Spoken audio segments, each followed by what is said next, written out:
In today's video, I'm going to teach you how to add themes to Notion, whether you want a clean light look, a moody dark workspace, or a cohesive aesthetic for your pages. I'll walk you through two simple approaches: Notion's official themes and a safe styling method that gives your pages a themed feel without any extensions. First, let's use Notion's built-in options. Open Notion and click Settings in the left sidebar. In the menu that appears, go to Appearance.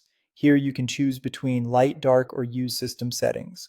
Light gives you a bright, airy workspace. Dark is great for low light or reducing eye strain. And use system settings will automatically match whatever your device is using. This is the only native theme support in Notion, so if you want something quick, consistent, and fully supported, this is the way to go. If you switch devices often, the system option is especially handy because it adapts automatically. Now, if you want your pages to feel more themed without installing anything, you can style your pages to create a cohesive look. Start by adding a cover image that matches the color palette you're going for. At the top of any page, click Add Cover and pick an image that sets the mood. Think soft neutrals, bold monochrome, or a specific color family. Next, add a page icon. Click Add Icon and choose an emoji or upload a simple graphic that ties in with your cover.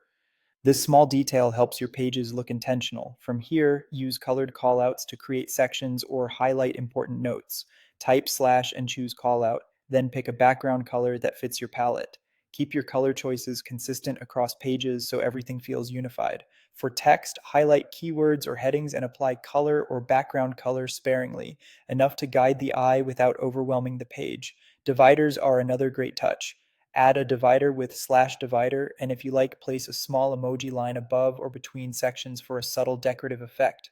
As you style, aim for readability first. Keep contrast high enough so text is easy to read, and choose 2 or 3 accent colors to reuse from page to page.